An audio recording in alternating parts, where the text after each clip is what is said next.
Hallelujah. Okay, patuloy po ang ating pag-aaral. Uulitin ko, kailan ba ang Diyos magbigay tiwala o magtuturo o mag-appoint ng katiwala? Siyempre, mga kaibigan, una sa kaniyang mga anak, sa kanyang mananampalataya. Yan ang dapat nating maintindihan. Ngayon, dito sa talatang Genesis chapter 1, verse 15. Sa Genesis chapter 1, verse 15, bilang katiwala, ito po ang ating mga tungkulin. Unang-una, alagaan at ingatan natin ang mga bagay na ipinagkatiwala sa Diyos, ng Diyos sa atin. Ingatan, alagaan ang mga bagay na ipinagkatiwala ng Diyos sa atin. Yan, di ba? Sunod, ano naman ang ating mga karapatan bilang katiwala? Kanina, tungkulin. Ngayon, ano ang karapatan natin? So ngayon, bilang katiwala, wala tayong karapatan na umangkin ng anumang bagay sapagkat tayo'y katiwala lamang ng Diyos.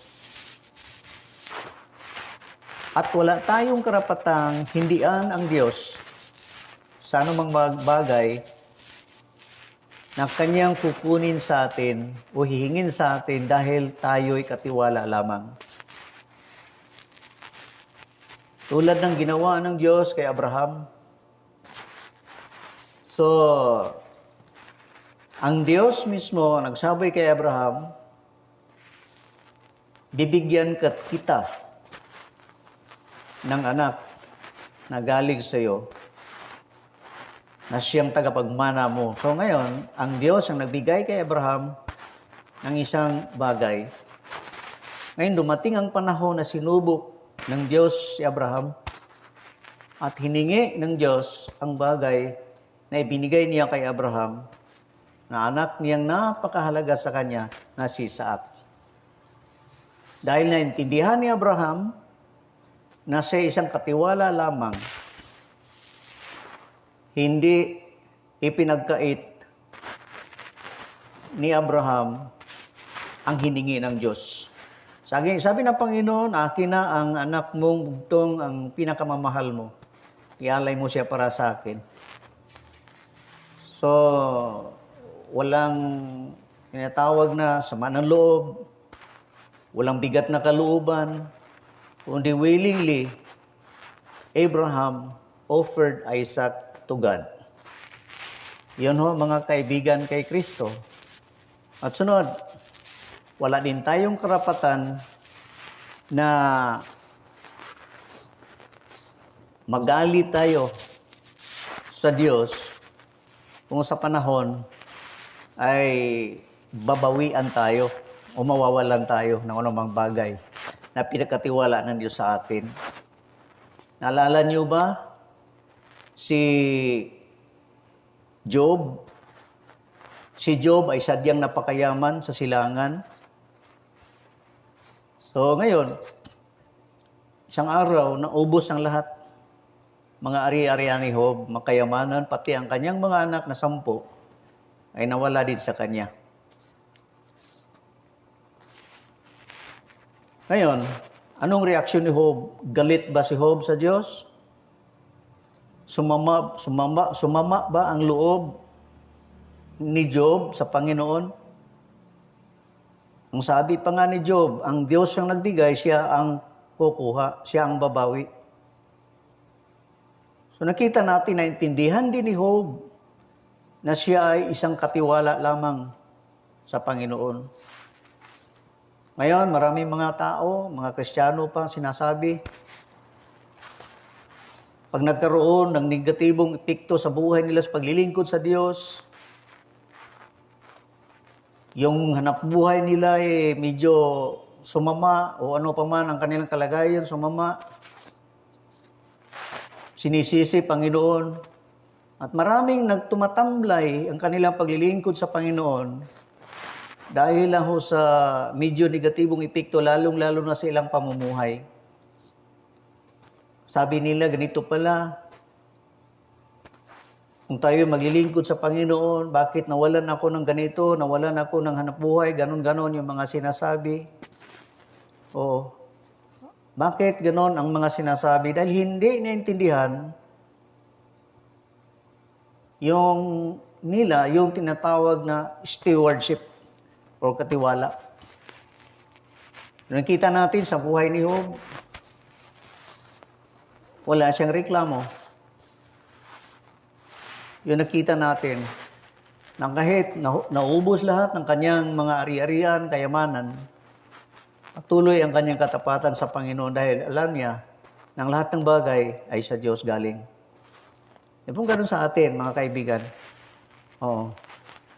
Eh, ito pa. Ano ang karapatan ng Diyos bilang may-ari ng kayamanan? Bilang may-ari sa lahat ng bagay na sa ating mga kamay.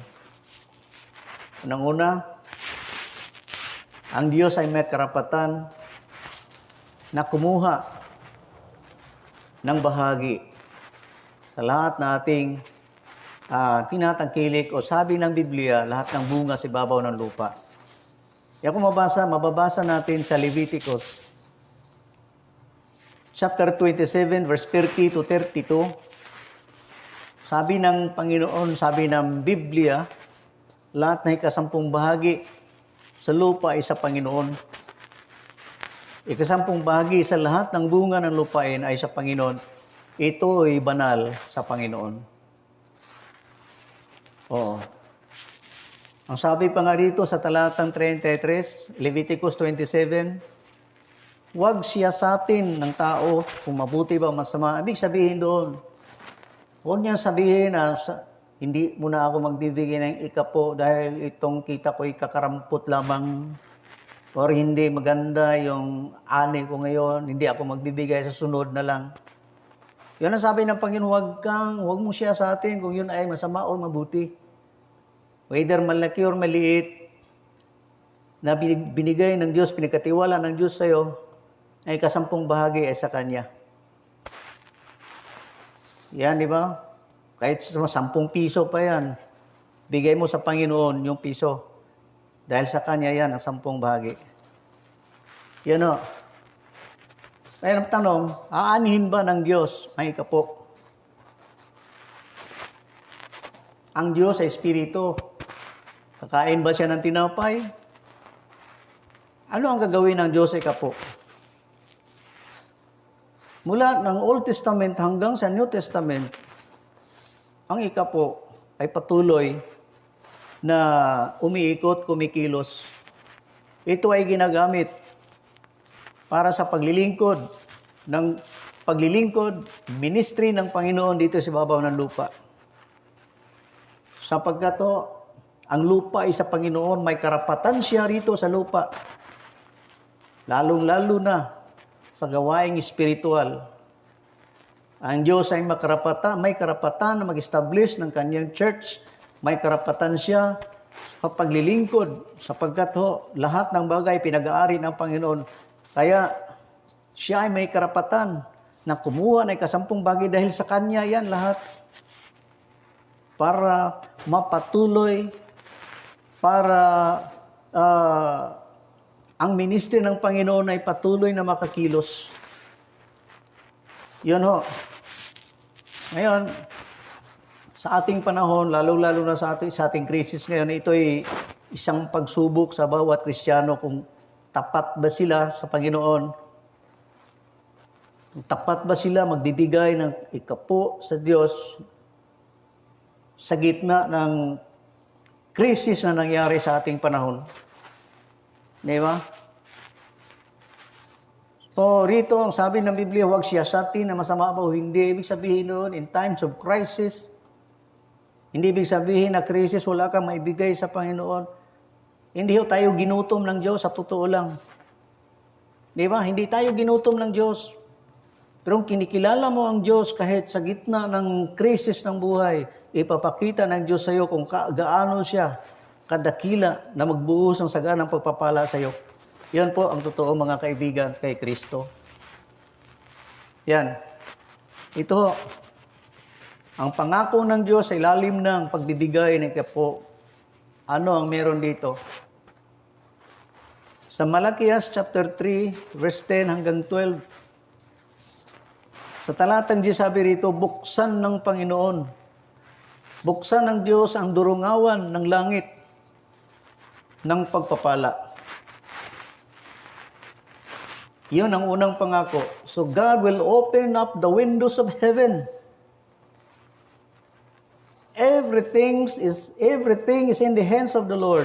Lahat ng bagay ay nasa Diyos, sa kamay ng Panginoon. Alam nyo, mga Kristiyano, makinig kayong mabuti. Huwag niyong tingnan ang negatibo na kalagayan. Tingnan niyo ang Panginoon. Dahil ang Diyos siyang may-ari ng lahat ng bagay. Hindi ibig sabihin na nagpandemya tayo, nauubos ang kayamanan ng Diyos. Hindi, nauubos ang kayamanan ng Diyos. Nandyan lang ang kayamanan ng Diyos. Pero, tandaan natin mabuti na dapat bilang steward ng Panginoon, bilang katiwala ng Panginoon, tapat tayo na katiwala ng Diyos. We must be a faithful steward. Na kahit sa anumang bagay na pinagkatiwala ng Diyos sa atin, maliit man o malaki, hindi natin kukuhanin ang bahagi ng Diyos. So pangalawang pangako ng Panginoon sa talatang chapter 3 verse 11 o verse 10 pa rin, sabi dito, ibubuhos ng Diyos ang saganang pagpapala na walang sapat na silid na kalalagyan. God promised to pour out His blessings, limitless or unlimited blessings, mga kaibigan. Di ba? Walang sapat na silid na kalalagyan. Imagine that. Kung ikaw ay tapat, nakatiwala ng Diyos, pagkatiwalaan ka ng Panginoon ng lahat ng bagay, at hindi ka magkukulang ng pagpapala. Dahil nakikita ng Diyos na ikaw ay tapat na katiwala. Pag ikaw ay hindi pagkatiwalaan ng maliit sa maliit na bagay, huwag kang umasa na pagkatiwalaan ka sa malaking bagay. Yan po. Kaya pangatlo, na pangako ng Diyos sa talatang 11, Malakias 3:11, sasaway ng Diyos sa mga mananakmal ng iyong mga pagpapala. So, ibig sabihin, God will rebuke the devourers for your sake. Dahil tapat ka nakatiwala ng Diyos at hindi mo kinuha ang Kanyang pag-aari at Kanyang bahagi. God will protect you. Iingatan, sasaway ng Diyos, and God will rebuke the devourer for your sake. Diba? At hindi niya papayagan na sisirain niya ang inyong kabuhayan. Ang susunod, iingatan ng Diyos ang inyong kabuhayan. Hallelujah. There shall be protection. Kaya, ito nung araw, may lumapit sa akin. Sabi niya, Pastor, nagtaka ako. Bakit? Dahil hindi magkasi ang sweldo ng mister, malaki naman, wala kaming ipon. Sabi ko, nagtatanong ako sa kanya, nagtatights ka ba? Sabi niya, hindi. Ayun ang dahilan. Tinuruan ko siya, sige, ibigay mo sa Panginoon, huwag mong nakawin. Inumpisahan niya mag-faithful doon sa ikapo. At alam niyo ba ang ginawa ng Panginoon? God multiply the salary of her husband 10 times. Kaya doon siya naniwala na totoo ang pangako ng Panginoon. See? Ang Diyos ay tapat, mga kaibigan. Ngayon, ito pa, ang hindi pagbibigay ng ikapo sa Diyos, sabi ng Biblia ay nagbibigay ng sumpa. Lalong-lalo na sa kabuhayan. Sa Malakias chapter 3 verse 8 to 9, ang sabi ng Panginoon, manakawan ba ng tao ang Diyos? Sabi ng mga tao. Sabi ng Panginoon, manakawan. Saan?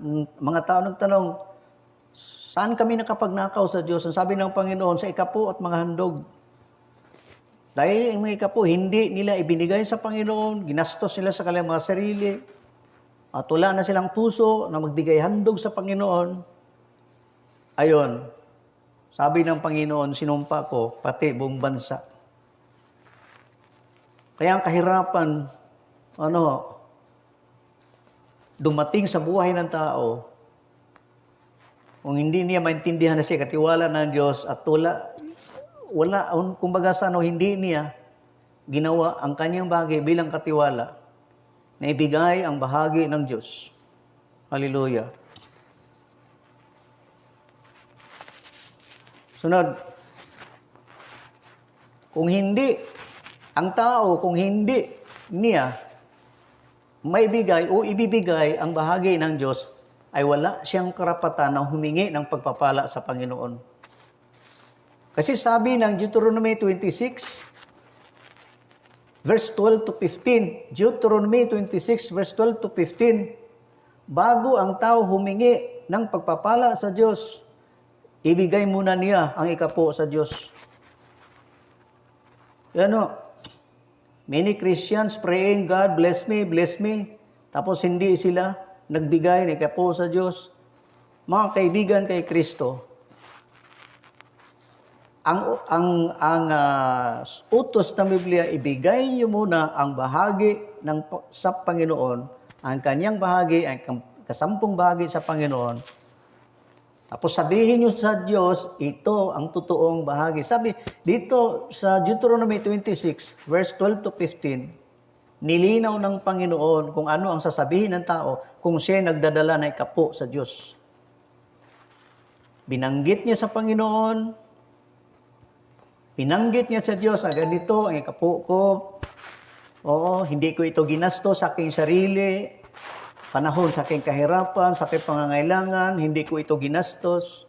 Sinunod ko ang iyong utos. Sabi, tinuro ng Panginoon, ganito ang sasabihin niyo sa Panginoon. Pagkatapos niyo maibigay ikapo sa Diyos, sabihin niyo sa Panginoon, Panginoon, dumungaw ka sa iyong trono sa langit, mula sa langit. Dumungaw ka at pagpalain mo ang iyong bayang Israel. See?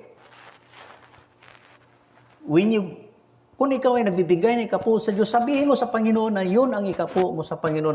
Tapos, pagkatapos ng ibigay, saka ka mag-claim, Lord, bless me. Kasi yun ang tinuro ng Panginoon. Hallelujah. Ulitin ko, wala tayong karapatan na humingi sa Diyos ng pagpapala kung hindi natin ibigay ang kanyang bahagi, ang kasampung bahagi sa Panginoon. Okay. Sunod, mga kaibigan kay Kristo, dito na naman tayo sa kaloob. Offering. Ano ibig sabihin ng offering? Mamaya, paliwanag ko sa inyo. Ang Diyos ay may karapatan na humingi ng handog o kaloob. Love offering. Hindi basta-basta kaloob lang, kundi pinaka-mabuting kaloob. Hallelujah. Pinaka-mabuting kaloob. Example na lang si Abraham. Hindi lang si Abraham, kundi si Solomon. Kung makikita niyo buhay ni Solomon, sa unang hari, Kapitulo 3, talatang 3 hanggang 5, sabi roon, nung si Solomon ay nagsisimba sa Diyos, libu-libong handog ang dinala niya sa Diyos. Dahil sabi roon, si Solomon, iniibig niya ang Panginoon. Yun mga kaibigan, ang sabi ng Biblia. Ngayon, ito ay paglilinaw lang din po, ang kaloob ay iba sa ikapo. Ang ikapo naman ay iba sa kaloob. Ano yung ikapo?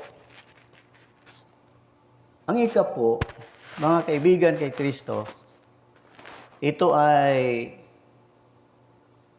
ekspresyon bilang pagkilala natin sa Diyos na may-ari sa lahat ng bagay. Ang love offering naman ay ekspresyon unang-una ng ating pagsamba sa Diyos. Lala nyo si Cain at Abel, sila ay sumamba sa Panginoon. Nung sila ay sumamba sa Panginoon, nagdala sila ng handog. Ang tinanggap na handog ay yung kay Abel. Dahil yun ang requirements ng Panginoon, ng tao ay sumamba sa Diyos, kanyang ihandog dapat may blood. Dahil sa kalagayan ng tao na may kasalanan, ang sabi ng Biblia, without shedding of the blood, there is no remission of sins. Kaya ang inoffer niya, Abel, yung handog na tupa. Pangalawa ho, ang pagbibigay kaloob o pagbibigay ng love offering sa Diyos, ito ay ekspresyon ng ating pag-ibig sa Panginoon. Sa unang hari, kapitulo 3, talatang 3:4, ang sabi ng Biblia, Solomon loved the Lord. Iniibig ni Solomon ang Panginoon. At dahil sa iniibig ni Solomon ang Panginoon, naghandog si Solomon ng libu-libong handog na tupa doon sa dambana. Because love offering, giving of the love offering is the expression of our love for God. Kung totoong mahal mo ang Panginoon, ibigyan mo siya ng handog. Sapagkat ang katunayan at ang ibig sabihin dito, ang isang sinyalis na ikaw ay may pag-ibig sa Diyos, ay may dadalhin kang handog para sa Kanya. Yan, totoo naman yan. Kahit dito sa lupa, sa natural, iba? Kung sino yung may iniibig, bibilan pa ng special na handog, special na regalo, di ba? Dahil mahal na mahal nga, sabi, kahit mahal, binili para lang maibigay sa iniibig. O sino ba ang Diyos? Di ba? Ang Diyos ay higit sa lahat, siya may-ari sa lahat ng bagay, dapat na sambahin kung totoong iniibig natin ang Diyos. Tulad ng ginawa ni Solomon, ang handog na pinakamabuti ay ibigay sa Kanya. Susunod, pangatlo, puntos. Ang pagbibigay kaloob sa Diyos, ito ay pagbibigay parangal. Parangal, honor sa Panginoon. Ano ibig sabihin ng honor? Pagkilala sa Diyos na siya ang nagbigay sa iyo ng pagpapala. Ang sabi nga ni King Solomon, siya rin ang sumulat doon sa Proverbs chapter 3, verse 9 and 10. Sa Kawikaan, kapitulo 3, talatang 9 at 10. Parangalan mo ang Diyos sa lahat ng mga tinatangkilik mo. Honor the Lord with thy substance. Ang talatang 10, ang sabi rito, na at mapupuno ang iyong mga kamalig. Mapupuno ang iyong mga kamalig ng, Thy barn shall be filled with plenty, with new wine, with harvest. Hallelujah. Alam niyo mga kaibigan, napakaganda. Pag tayo may puso sa Diyos, mapagmahal sa Panginoon at talagang mapagsamba sa Diyos, mga kaibigan, kahit nasa gitna ka pa ng pandemya, gitna ka pa ng kahit ka na krisis sa mundo, hindi ka kukulangin. God will bless you abundantly. Hallelujah. At mahuli ekspresyon, mga kaibigan, kay Kristo, itong tawag na pasasalamat. Giving love offering to the Lord means, thank you, Lord. Ayan. So, alam po natin ang kasabihan na action speaks more than words. Alam niyo, mabigat ang timbang sa gawa kaysa salita. Kung ikaw ay mapagbigay sa Diyos sa lahat ng mga blessing na ibinigay ng Diyos sa iyo, alam niyo, ang katumbas niyan, thank you Lord for the blessings. Yan, di ba? Kahit sa kapwa natin, kahit sa kapwa natin,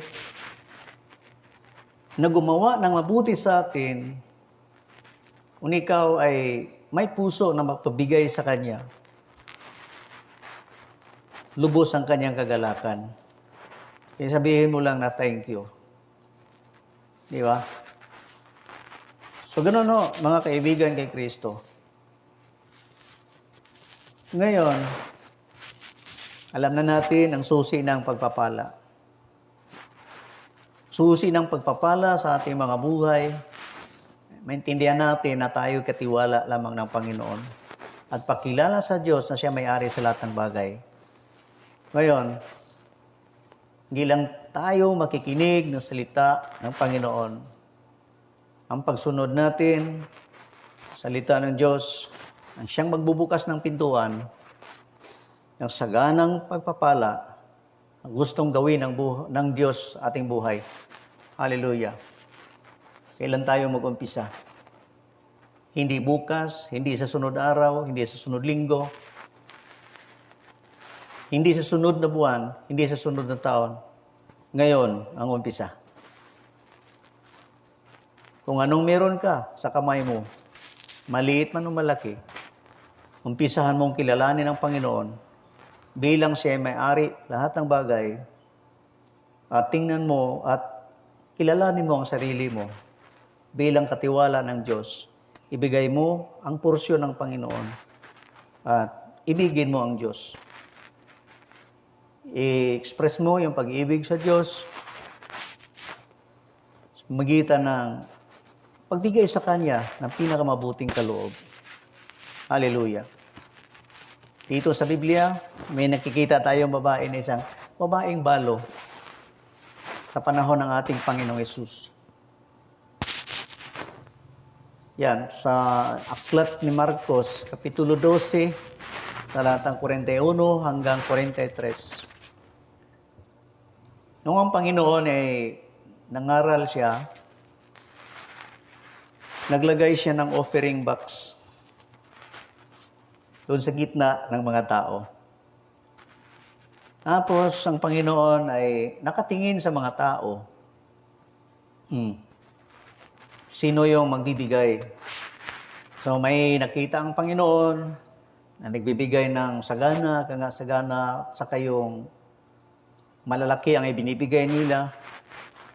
At meron ding isang babae na nagbigay. Alam nyo, dalawang coins lang ay binigay ng babae.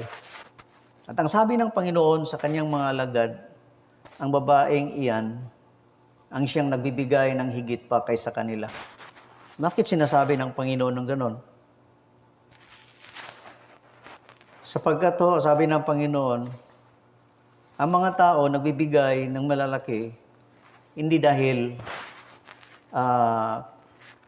yun ang ibigay nila. Dahil sobra na sa kanila yun. Kaya binigay nila dahil sobra-sobra na.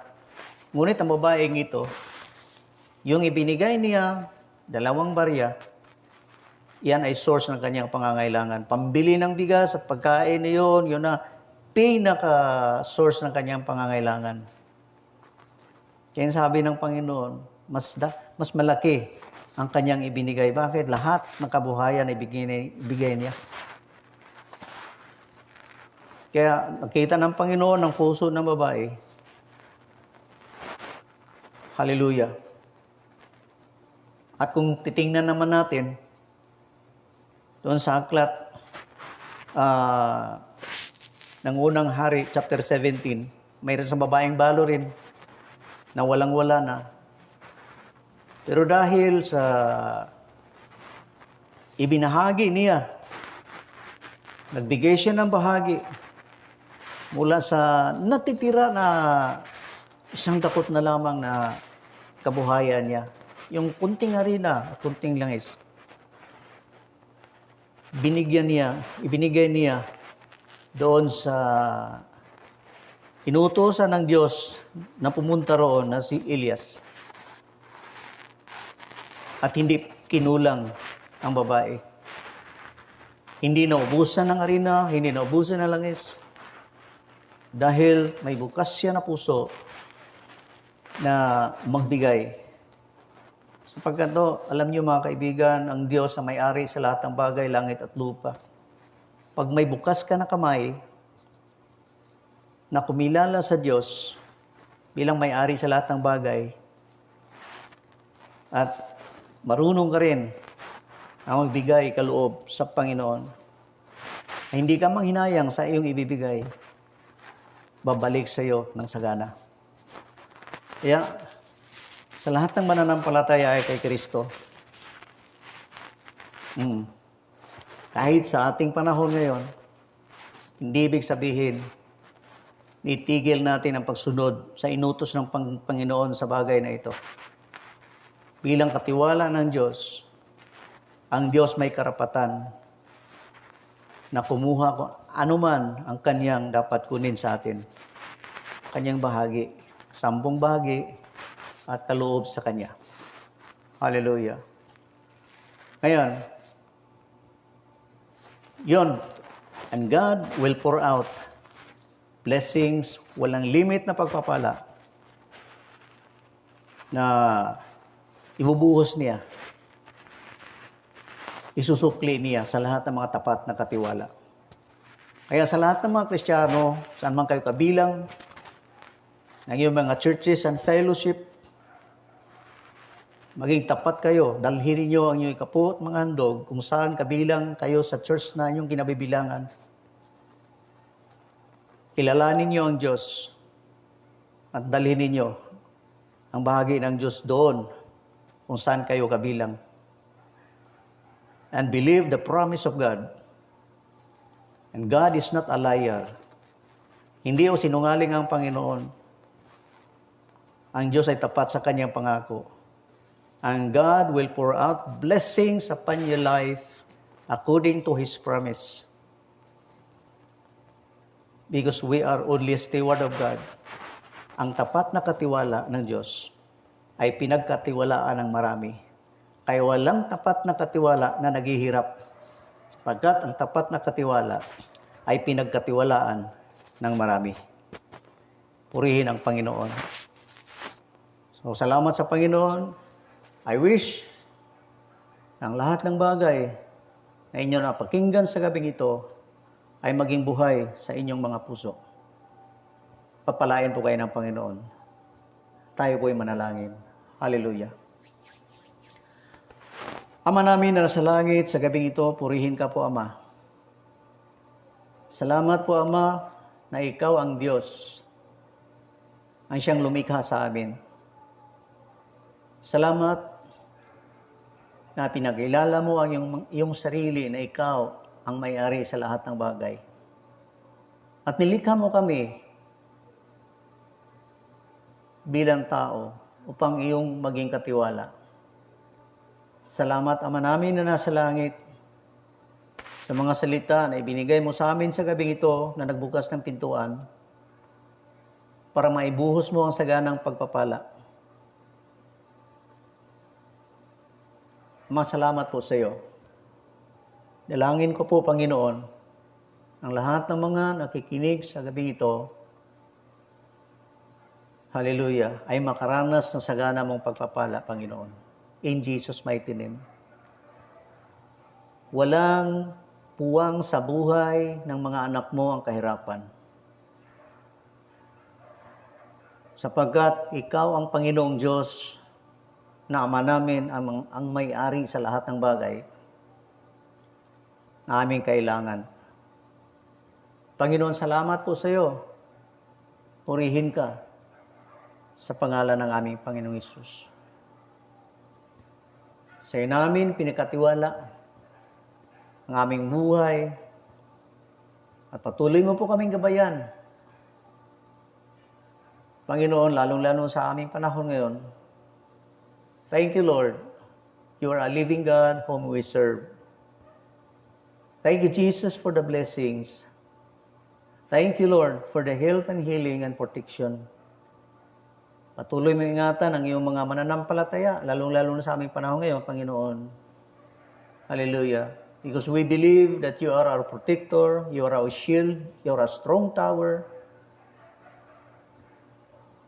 And Lord, thank you, God, for in your hands we are safety. In the name of Jesus. Salamat po, Ama. Purihin ka sa pangalan ni Jesus. Amen at Amen. So, ngayon, mga kaibigan kay Kristo, pagpalain po kayo ng Panginoon at ang mga bagay na inyo napakinggan sa gabi ito, ibahagi ninyo para naman na ang pagpapala ay maranasan sa lahat ng mga mananampalataya sa Diyos at hindi lang sila, lahat ng magiging Kristiyano.